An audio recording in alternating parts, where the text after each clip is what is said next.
최근 급속한 고령화와 함께 치매 환자도 빠르게 늘고 있습니다. 본인뿐만 아니라 주변에도 영향을 미치기 때문에 치매는 가장 두려워하는 질환 중 하나인데요. 오늘 내 몸 보고서에서는 치매 증상과 예방법에 대해 알아보겠습니다. 가톨릭 관동대학교 국제성모병원 신경과 구본대 교수와 함께합니다. 어서 오세요. 네, 반갑습니다. 자, 나이가 들수록 가장 무섭고 두려워지는 그런 질병이 치매가 아닌가 싶습니다. 현재 얼마나 발생하고 있나요? 2014년에 중앙치매센터와 한국갤럽이 진행한 치매 인식도 조사를 보면 만 60에서 69세의 노인들이 가장 두려워하는 질병은 치매였습니다. 예. 암보다도 무서운 질병으로 인식되고 있는데요. 실제 암은 3세대 항암제인 면역 항암제가 나오면서 정복을 가시권에 두고 있지만 치매 치료는 아직 그만큼 발전하지 않았어요. 예. 근본 원인을 해결하기보다는 증상이 악화되지 않도록 관리하는 수준인 거죠. 완치로 가는 길이 더디지만 치매 환자 수는 계속 늘어나고 있는 추세입니다. 2017년 기준 65세 이상 인구 678만 명 중 치매 환자는 66만 명을 차지합니다. 예. 2024년에는 100만 명, 2039년에는 200만 명, 무려 2050년에는 300만 명을 넘어갈 것으로 예상하고 있어요. 네. 자, 일단 2017년 기준으로 봤을 때 노인 10명 중에 1명은 치매 환자다. 이렇게 볼 수 있을 것 같은데요. 이 치매에도 참 종류가 다양하다고 들었습니다. 대표적으로는 어떤 게 있나요? 치매는 뇌에 영향을 미치는 다양한 원인에 의해서 기억력을 포함한 언어 기능, 시공간 기능 등의 인지 기능이 다발성으로 장애를 일으켜 직업적 그리고 사회적 기능이 저하된 상태를 말합니다. 예. 대표적인 치매의 종류로는 서서히 신경세포가 죽어가는 퇴행성 질병인 알츠하이머 병이 있고 또 뇌혈관 질환의 이상에 의해서 발생하는 혈관성 치매가 있습니다. 알츠하이머 병은 대부분 기억력 저하에서부터 시작이 됩니다. 예. 초기에는 주로 몇 시간 혹은 며칠 전에 있었던 단기 기억력 저하가 발생하고요. 이 시기에는 젊은 시절에 있었던 일을 잘 기억하는 데 비하여 아침 식사로 무엇을 먹었는지 대답을 못하는 경우가 많이 있습니다. 예. 하지만 말기로 진행하면 거의 모든 일상생활과 기억을 상실하게 됩니다.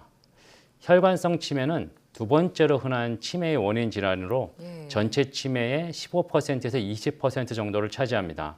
대부분 고혈압이나 당뇨, 고지혈증이 있는 경우가 많고 또 흡연을 하거나 과음을 자주 할 경우에 발생 위험이 증가합니다. 예. 혈관성 치매는 보통 뇌졸중을 동반하기 때문에 뇌졸중 증상이 동반되는 경우가 많습니다. 아, 이 혈관성 치매가 두 번째로 흔한 치매의 원인이면 첫 번째로 흔한 질환이 바로 알츠하이머 치매인 거군요. 예, 그렇습니다. 예, 치매의 일종이었군요. 알츠하이머 치매도.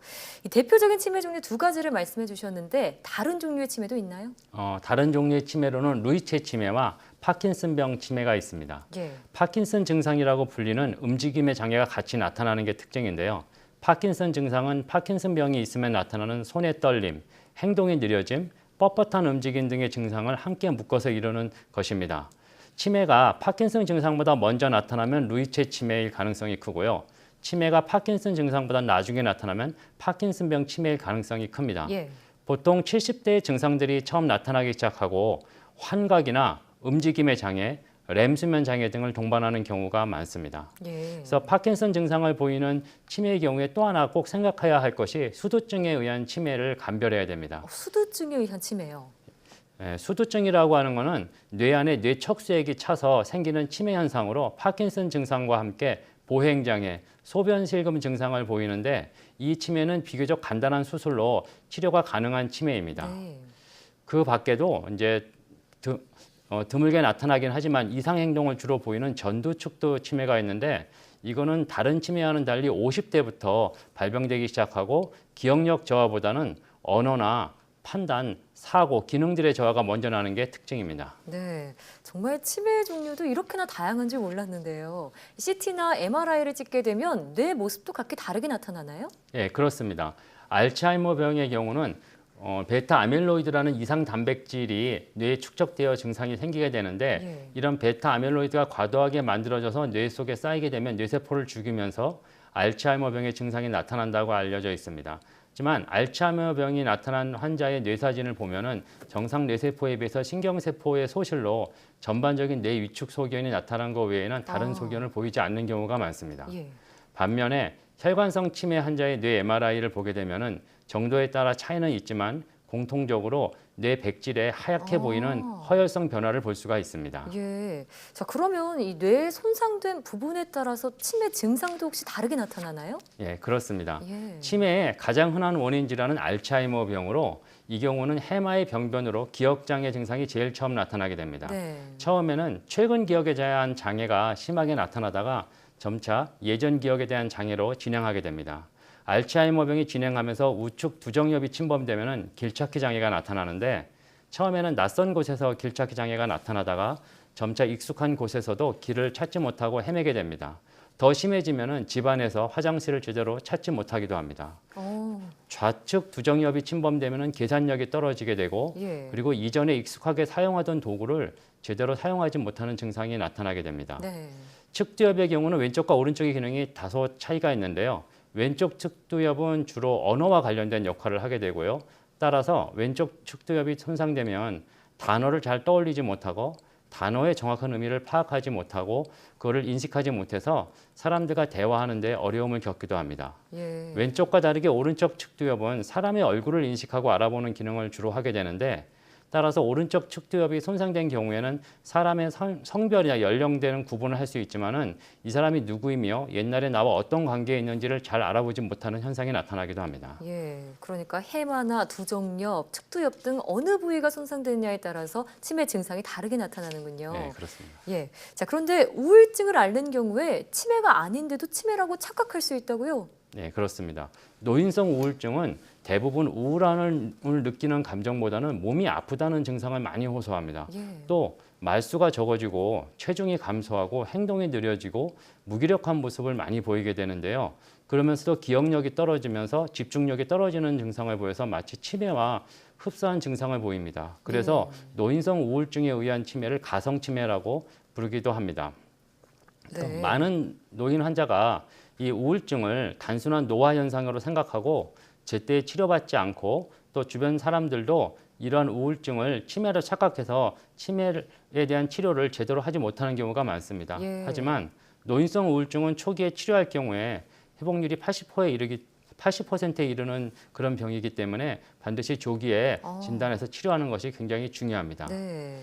그 다음에 또 하나 치매와 구별해야 될 증상으로 선망이라는 것이 있습니다. 예. 선망은 이제 갑자기 나타나는 정신의 혼란을 이야기하는데요. 보통 환자가 환각 상태에 빠지는 경우도 있고요. 그리고 이상한 행동을 보이는 경우도 있어서 치매로 착각하기도 합니다.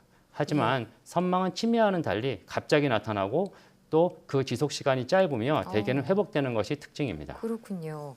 그러니까 우울증과 이런 선망 같은 건 치매랑 확실히 구분을 해서 치료를 받아야겠네요. 네, 그렇습니다. 네. 또 이 귓불에 주름이 있으면 이게 치매의 전조 증상이다 이런 말을 들은 적이 있는데요. 맞는 건가요? 귓볼에 대각선 주름이 있으면은 치매에 걸릴 확률이 2배 정도 높아진다는 연구가 있습니다. 이거는 그 귓볼에 주름이 있을 경우 대뇌 백색질의 허혈성 변화가 생길 확률이 높아지고 예. 그 결과 인지 능력을 떨어뜨리고 치매가 오는 확률이 올라가는 것으로 생각됩니다. 그럼 귓볼에 대각선 주름이 있을 경우에는 심장 질환이나 뇌졸중 환자에서도 이러한 현상이 더 자주 관찰된다는 보고도 있습니다. 네. 그러니까 단순히 노화로 인한 주름이 아닐 수도 있다는 네, 말씀이군요. 그렇습니다. 네. 자, 그러면 치매가 의심될 때 좀 자각할 수 있는 그런 치매 조기 진단법 이런 것들이 있을까요?